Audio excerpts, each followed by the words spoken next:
Amém. Graças a Deus, pode se assentar. Dessa vez não fui eu que derrubei o instrumento, graças a Deus.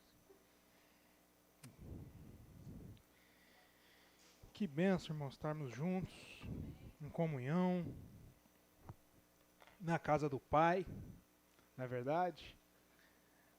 Domingo é conhecido como reunir a família, né? Tem aquela tradicional almoço de macarronada, né? Aquele tradicional comunhão familiar. E a gente vem na casa de Deus, ouvir uma palavra, estar junto como família, meditar na palavra do Senhor, equivale, né? É como se a gente estivesse aqui na mesa do Pai, do nosso Pai Celestial, onde agora a gente recebe, né? Vai comungar desse alimento, que é o alimento espiritual, que vem a alimentar a nossa alma, saciar essa sede que nós temos dentro de nós, essa fome, essa sede que nós temos dentro de nós. Por isso que Jesus, a Bíblia diz que ele é o pão da vida, né? Da mesma forma que o pão, ele serve como alimento para alimentar o nosso corpo, para nutrir o nosso corpo, para nos sustentar, para que no nosso dia a dia a gente tenha força suficiente para as nossas tarefas. O Senhor Jesus, ele é chamado do pão da vida, que alimenta e sustenta a nossa alma, para que nós possamos ter a nossa fé ativa, a nossa fé madura, uma fé consistente, para viver todos os nossos dias segundo aquilo que Deus já planejou e preparou para nós. Glória a Deus por isso. Então essa daqui é a mesa do Pai. É quando nós estamos aqui juntos, em família, comungando e nos alimentando da palavra do Deus vivo, a palavra que o Senhor coloca na nossa mesa. Não é verdade? A gente vai na casa do nosso Pai, tem um alimento lá, e aqui não é diferente, tem um alimento já nos esperando, que Deus preparou para servir nessa mesa, para servir nesse ambiente, para poder alimentar nossas almas. Glória a Deus por isso. Eu quero trazer aqui o abraço do pastor Michel e da pastora Rose, que infelizmente não puderam estar conosco, porque eles estão lá na congregação de Conceição das Alagoas, e no próximo domingo estarão conosco, se Deus quiser.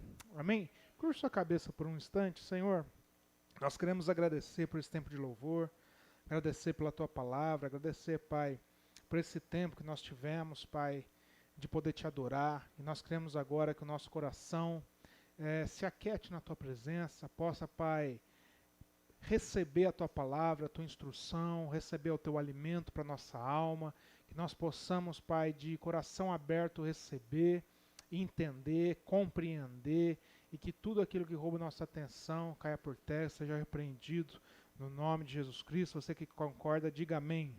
Amém, graças a Deus. Meus irmãos, o tema da mensagem de hoje, se você acompanha lá nossas publicações, é Fazei discípulos. Fazei discípulos. Nós estamos aqui no tema que Deus deu para nós como congregação nesse ano de 2022, está lá em Mateus 3,3, que é preparem o caminho para o Senhor. Preparem um caminho para o Senhor. A igreja de Jesus Cristo tem uma missão nessa terra, tem uma missão na cidade de Uberaba, que é preparar o caminho para o Senhor, preparar os corações para a volta de Jesus. Nós vimos no domingo passado com a pastora Rose uma palavra de ensino sobre a volta de Jesus Cristo, como que ela se diferencia do fim dos tempos, mas que ela faz parte do fim dos tempos, e Jesus vai voltar e está em breve, já está praticamente tudo cumprido ali, né? Segundo o que a gente viu no domingo passado em Apocalipse, para a volta de Jesus, não mais o Jesus como Senhor de Salvador, mas Jesus como noivo, Jesus como rei, que vai vir buscar a sua igreja. E nós devemos estar com os corações preparados. Muitas vezes nós estamos com o coração preparado para receber Jesus como Salvador, mas nós devemos estar preparados para receber Jesus também como noivo que vem buscar a noiva, como aquele que vem arrebatar a sua igreja. Nós devemos estar com o coração preparado e preparar as pessoas que Deus confiou ao nosso convívio. Nós temos essa missão. E é por isso que lá em Mateus 28, de 18 a 20, Mateus 18, 28, 18 a 20, Jesus deixou algumas instruções, as últimas palavras que Jesus deixou para os seus discípulos. Ele podia ter dito qualquer coisa. Nas últimas palavras, os últimos momentos, os últimos instantes que ele esteve com seus discípulos, após estar no corpo ressurreto, né? Ele ressuscitou, passou uns tempos ainda aqui nessa terra, e as últimas palavras de Jesus com seus discípulos está marcada ali em Mateus 28, 18 ao 20, onde ele diz assim: Então, Jesus aproximou-se deles, dos seus discípulos, e disse: Foi-me dada toda a autoridade nos céus e na terra. Portanto, vão e façam discípulos. Não é uma sugestão, é uma instrução. Não é um pedido, é uma orientação. Ele poderia ter gasto esses últimos segundos dessa fala dizendo com qualquer coisa com seus discípulos. Qualquer coisa para a sua igreja, mas ele gasta os seus últimos segundos com a fala: portanto, vão e façam discípulos. De onde? De todas as nações. Dizer de todas as nações inclui aqui uma pluralidade muito grande, não é verdade? Inclui aqui uma pluralidade muito grande. Não é só com as pessoas que nós temos mais afinidade. Ele diz de todas as nações, de todas as culturas, de todos os pensamentos, de todas as formas, de todas as condutas que vivem. Todas as nações, inclui todos, por mais diferentes que possam ser do que nós estamos acostumados. Ele diz: fazei discípulos de todas as nações. Então, que as diferenças não sejam empecilhos para que nós possamos fazer discípulos, ele está dizendo. Que as diferenças que nós temos uns com os outros em função da cultura, da experiência de vida, do modo de viver, daquilo que nós experimentamos já de vida, daquilo que nós entendemos da vida, que essas diferenças não sejam empecilhos, barreiras, dificuldades, entraves, para que nós façamos discípulos. Ele está dizendo: fazei discípulos de todas as nações, glória a Deus por isso. Vão enfrentar diferenças nas relações sociais, mas essas diferenças não podem ser empecilho para que nós possamos, como igreja do Senhor, cumprir aquilo que Ele está nos instruindo: fazei discípulo de todas as nações, batizando-os em nome do Pai, do Filho e do Espírito Santo. A orientação de Jesus é que haja o batismo, porque o batismo ele é o sinal, aos olhos humanos, da transformação de consciência que nós tivemos diante do Senhor, de um pecador arrependido que diz: Senhor, eu não quero viver a minha vida mais segundo aquilo que eu vivia, do jeito que eu vivia, eu quero viver uma nova vida. Então o batismo é aquilo que simboliza a nova vida agora em Cristo Jesus. Então, se de repente você aqui ainda não é batizado e queira se batizar, procure o pastor Sandra, a pastora Miriam, dê seu nome, que nós podemos fazer isso. Nós temos agora a piscina, né? Antes a gente não tinha que improvisar. E ele diz: fazei discípulos, batizando-os em nome do Pai, do Filho e do Espírito Santo, ensinando-os a obedecer a tudo o que eu ordenei a vocês. Ensinando essas pessoas a obedecer, ensinando essas pessoas a conhecer, mas não apenas conhecer, ter a informação, mas entender, compreender aquilo que está escrito. Ensinar vai muito além do que falar o que tem aqui. Não é verdade? Jesus te ama. Essa é uma informação. Se não houver entendimento de por que Jesus te ama, de como Jesus nos amou, não gera transformação na nossa vida, não é verdade? Então, se a gente sair perguntando na rua: você sabia que Jesus te ama? 100% das pessoas vão dizer: tá, eu sei, Jesus me ama. Ok. Sabe que Deus existe? Eu sei que Deus existe. Se você perguntar: você acredita em Jesus? Pelo menos a maioria, estatisticamente, vai dizer que sim, que acredita em Jesus. Mas o que essa informação está gerando de transformação na vida das pessoas? Efetivamente. Muitas vezes nada. Porque o fazer discípulos implica em ensinar as pessoas a obedecer tudo aquilo que Jesus ensinou. Estamos entendendo a diferença? Fazer discípulos inclui a gente gastar tempo, investir o nosso tempo em orar, interceder pela pessoa, em ensinar, em se prontificar, tirar dúvidas. E nós vamos ver tudo isso. Esse fazer discípulos que Deus nos chamou a fazer, que Jesus nos vocacionou. E ele diz: olha, eu estarei com vocês sempre, até o fim dos tempos, até a volta dele, até o momento que eu vou voltar, não como Salvador mais, mas como noivo, como aquele que vai buscar e arrebatar a sua igreja. Glória a Deus por isso. Ele está dizendo: eu vou estar com vocês até o fim dos dias. Ele disse que nós iríamos ter toda a facilidade do mundo todos os dias, mas ele disse que estaria conosco todos os dias. Então, seja no dia bom ou no dia mau, independente do dia que está batendo na porta do nosso coração, amanhã é segunda-feira, de repente você acorda segundona e o dia bom está te esperando. Mas pode dizer que às vezes o dia mau está te esperando. Independente seja no dia bom ou no dia mau, Jesus está dizendo, eu estarei com vocês todos os dias, até o dia que eu vou voltar. Eu nunca abandonarei a minha igreja. Glória a Deus por isso. Eu nunca abandonarei a minha igreja. O Senhor Jesus tem um compromisso com a sua igreja. E nós temos um compromisso com Ele também, de fazer discípulos. Isso é muito forte, isso tem que estar na nossa genética espiritual, isso tem que estar no nosso DNA espiritual, isso tem que estar na nossa essência como igreja, como cristãos. Esse chamado de fazermos discípulos, que não é de uma pessoa específica, não é de um pastor, é de todos nós como igreja de Cristo Jesus. Glória a Deus por isso.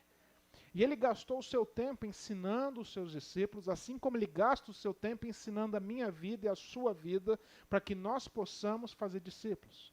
Para que uma vez que nós estamos com os nossos corações transformados, para que uma vez que nós estamos vivendo, experimentando a graça de Deus em nossas vidas, nós possamos também conduzir outras pessoas a experimentar a graça do nosso Senhor Jesus Cristo. Glória a Deus por isso. Uma vez que nós somos transformados, nós não guardamos isso para nós, mas nós transbordamos de tudo aquilo que o Senhor já derramou em nossas vidas, para que outras pessoas sejam alcançadas pelo amor de Deus. Glória a Deus por isso. Essa é a consciência que nós devemos ter como igreja. Nós experimentamos uma nova vida com o Senhor vai ajustando a nossa vida, o nosso coração, os nossos pensamentos, as nossas formas de agir, o Senhor vai colocando no lugar. Nós vamos experimentando a graça de Deus e nós vamos transbordando disso na vida de outras pessoas. É por isso que Jesus, ele gastou o seu tempo com os discípulos e gasta tempo com nós, nos ensinando a sermos discípulos dele, para que nós possamos fazer novos discípulos. De quem? De nós mesmos? Não, do Senhor Jesus. Ele gasta o seu tempo ensinando aqueles homens a serem discípulos, da mesma forma que ele gasta, investe o seu tempo conosco, nos ensinando a sermos discípulos dele, para que nós possamos ir fazer discípulos por onde nós estamos. Então vamos ler lá em João, abre lá no Evangelho segundo João, capítulo 21, versículos de 15 a 17. Evangelho de João, Evangelho segundo João, mas não é a carta de João. Então, João, vamos falar de João. João, capítulo 21, versículos de 15 a 17.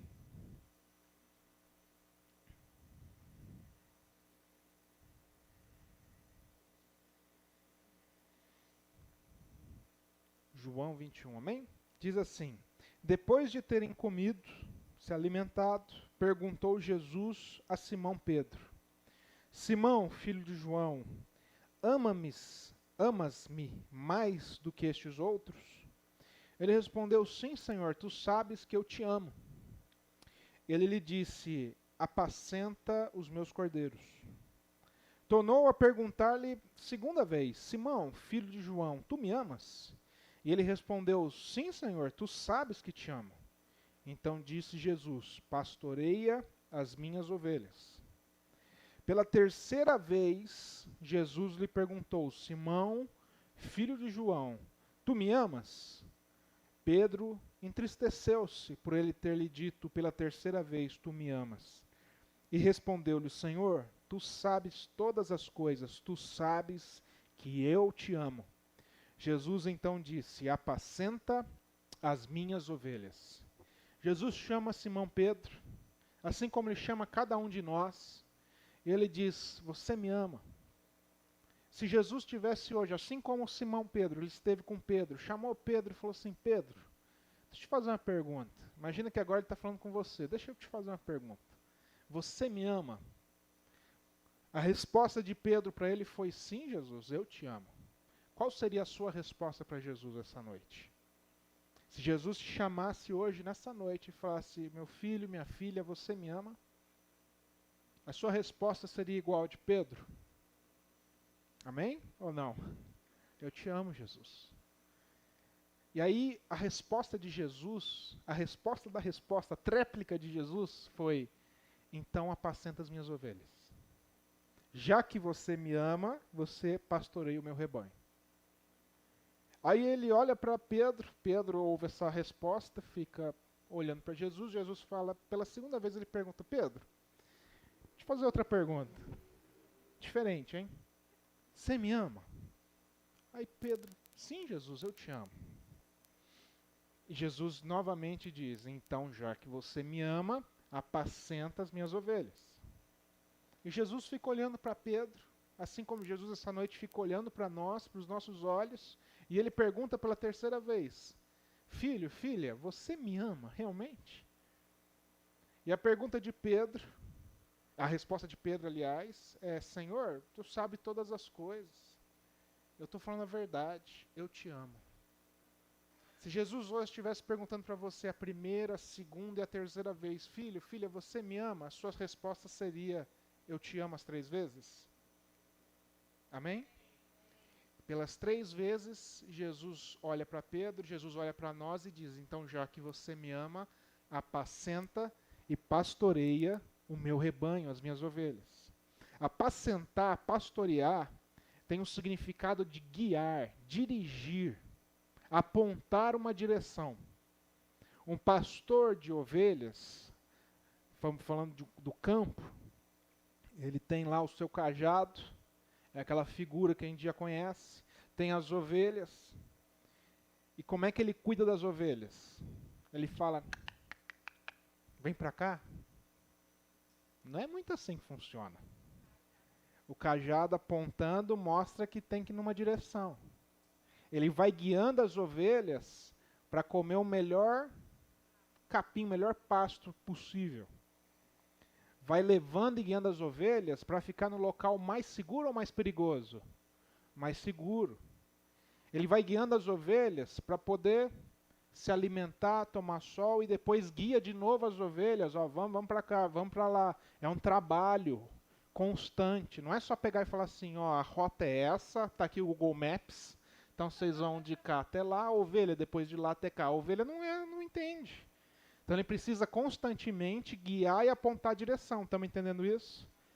O pastor, o ato de apacentar, de pastorear, é constantemente guiar e dirigir, apontar o caminho. Então Pedro tá falando, Jesus está falando: Pedro, e hoje ele está falando: filho, filha, tu me amas? Então apacenta, pastoreia o meu rebanho. Então guia, orienta, aponta o caminho. Quem que é o caminho? Quem que é o caminho, a verdade e a vida? Jesus Cristo. Então você, meu irmão, você, minha irmã, Jesus está falando: apontem o caminho da graça, o caminho da salvação, o caminho da libertação, o caminho da transformação dos corações, das mentes. Apontem esse caminho para essas pessoas, para o meu rebanho. Se você me ama, fazei discípulos. Se você me ama, ensina essas pessoas, oriente. Seja o pastor, seja a pastora que vai guiar, que vai orientar, que vai dirigir, apontar um caminho para as pessoas que estão perdidas. Jesus está nos ensinando que ele não quer palavras. Jesus está nos ensinando que o amor não é medido, mensurado por palavras, mas por atitudes. Pedro, você me ama? Amo, Jesus. Ah, então tá legal, tá resolvido. Era só isso que eu precisava saber. Agora eu estou contente. Não foi essa a conversa. Pedro, você me ama? Te amo. Então, legal. Então, apacenta minhas ovelhas. Porque é no ato de apacentar, de pastorear, de guiar, de cuidar dessas pessoas, dessas vidas, que eu vejo que você me ama. Em outra ocasião, a gente já falou sobre isso. Jesus chama os seus discípulos e diz: aquele que me ama é aquele que ouve os meus ensinamentos e os guarda e os coloca em prática.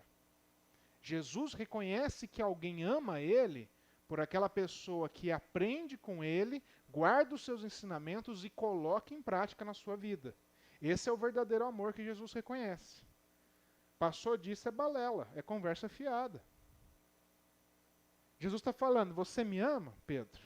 Jesus está falando com a gente, igreja, vocês me amam? Então apacentem as minhas ovelhas, o meu rebanho. Como quem diz, então se responsabilizem pelas vidas que eu já confiei ao seu convívio. Deus confiou vidas ao nosso convívio. Deus confiou, olha a responsabilidade. Ele olhou para nós e diz, eu vou confiar vidas ao seu convívio. Então, onde nós estamos, onde nós moramos, onde nós trabalhamos, por onde nós passamos, Deus está confiando pessoas ao nosso convívio. Confiando para que nós possamos pastorear e apacentar essas vidas, guiá-las, se responsabilizar por elas, para apontar um caminho, e esse caminho é Cristo Jesus. Pastorear o rebanho não depende do número de ovelhas. Não depende do número de ovelhas. Eu estive lá no sul com a Laira e a gente estava voltando e a gente se perdeu. O GPS, não se perdemos, o GPS mandou a gente por um caminho mais bucólico, mais rústico. Ao invés de ir pela estrada, mandou a gente por dentro das fazendas. Foi uma coisa maravilhosa. No meio do mato, do nada. E a gente foi passando em várias fazendas, várias propriedades. E lá no sul, aqui é gado, mas lá no sul tem ovelha. E aí eu fui vendo as propriedades, pequenas propriedades com as ovelhas. Uma tinha um punhadinho, tinha meia dúzia. Outro já tinha lá 20. Outro já tinha uma quantidade boa, você só via as lãs, não via nem a cabecinha das ovelhas. Outro tinha um pouquinho de novo. Independente do número de ovelhas, quem cuida delas está apacentando elas, não é verdade? Então Jesus está falando, olha, não é pelo número de ovelhas. É o número de vidas que eu confiei ao seu convívio.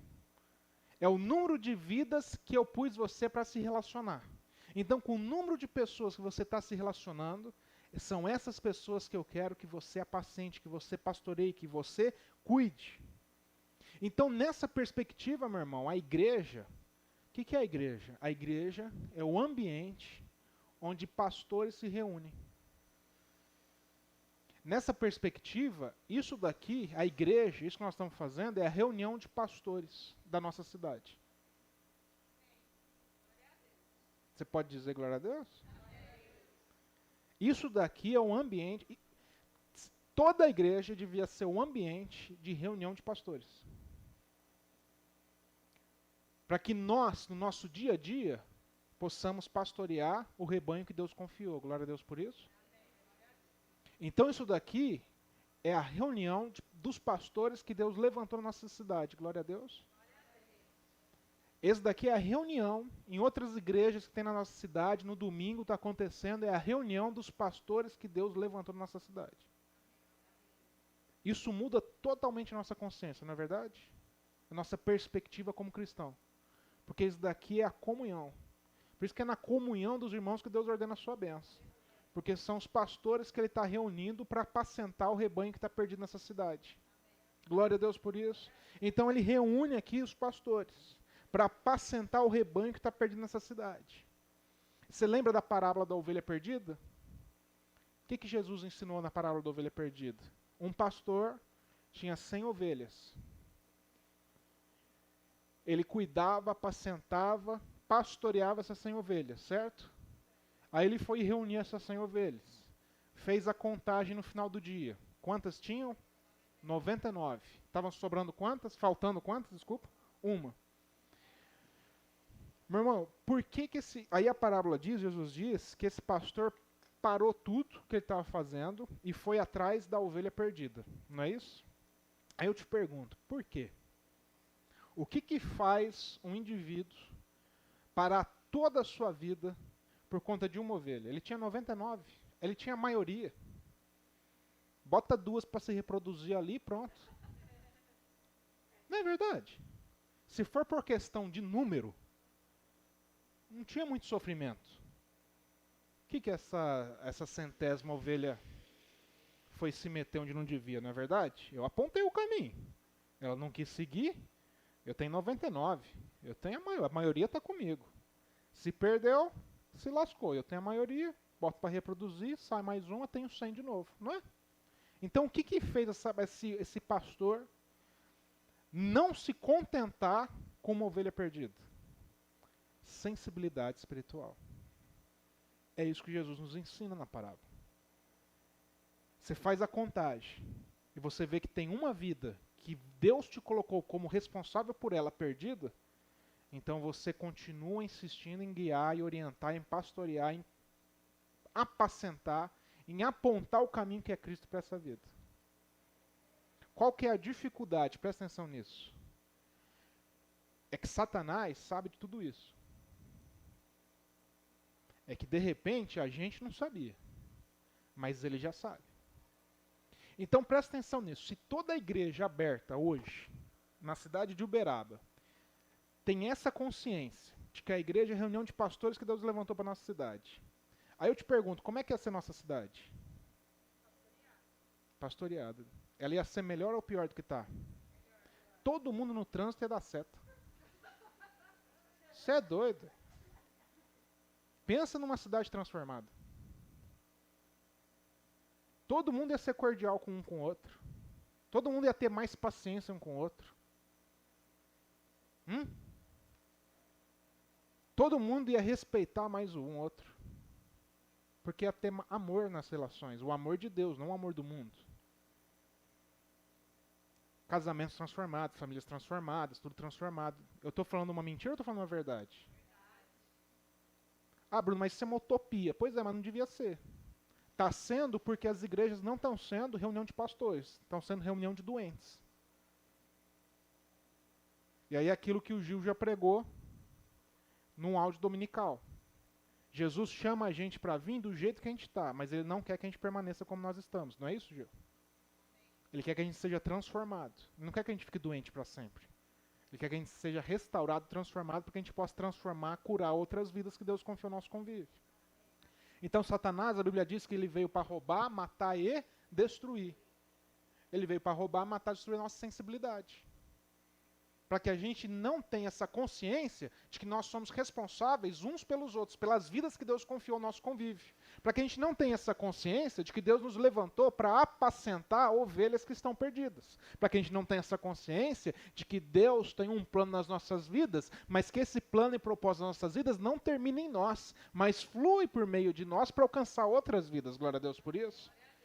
E Satanás, a Bíblia diz lá, o apóstolo Paulo em 1 Coríntios, que o Deus desse século cegou o entendimento das pessoas, para que elas leiam e não entendam, ouçam, mas não compreendam, para que essas pessoas possam frequentar igrejas, mas não entender a sua responsabilidade de apacentar o rebanho lá fora.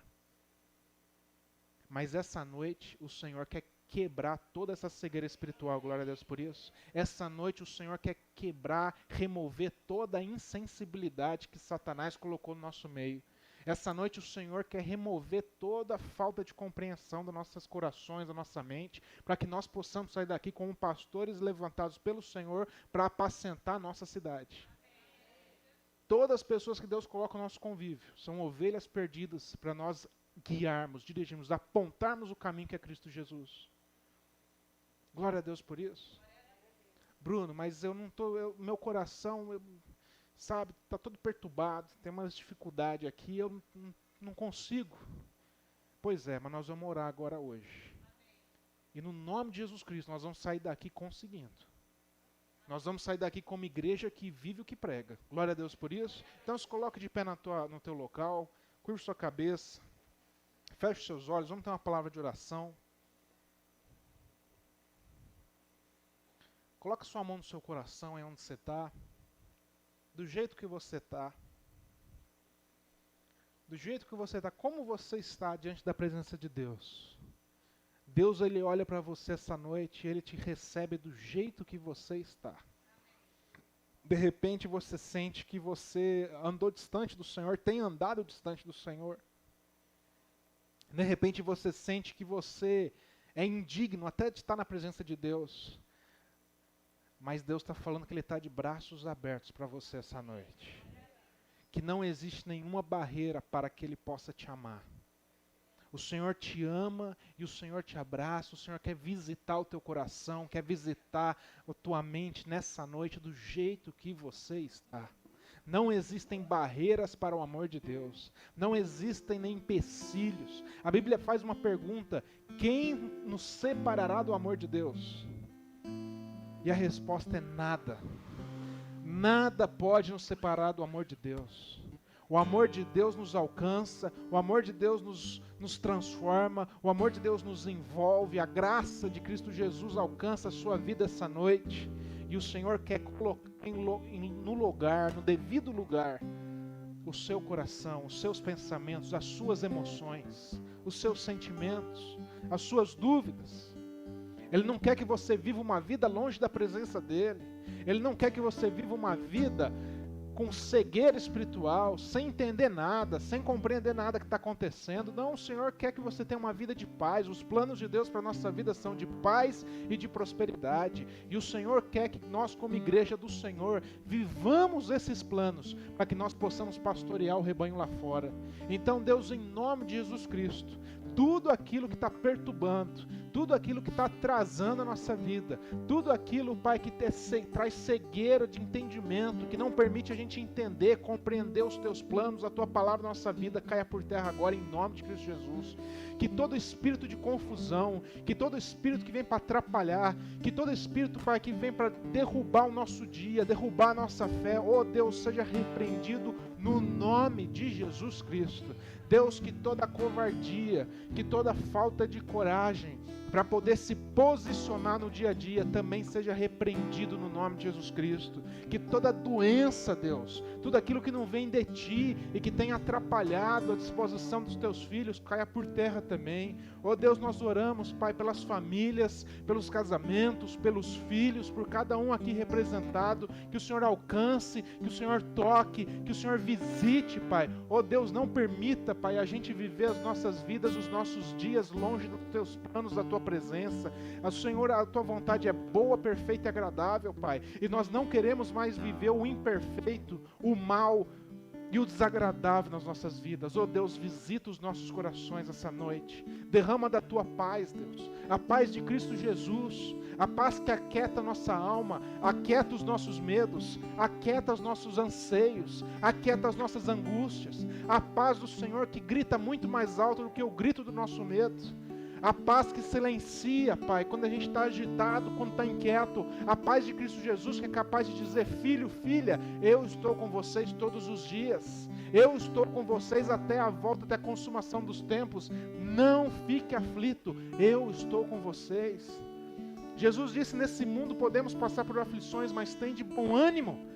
Não deixe-se vencer pelas aflições, não deixe o seu ânimo se turbar, não deixe o seu ânimo descair, o seu semblante descair, porque eu venci esse mundo e eu estou com vocês até o final dos tempos. Oh Deus, reveste a sua igreja, Pai, com o poder do Espírito Santo, para que nós possamos testemunhar o Teu amor, para que nós possamos preparar o caminho das pessoas, os corações para a volta de Jesus Cristo. Prepara o nosso coração, põe em ordem a nossa vida, Pai. Tira tudo aquilo que está atrapalhando, Pai. Tira tudo aquilo, Pai, que não vem do Senhor.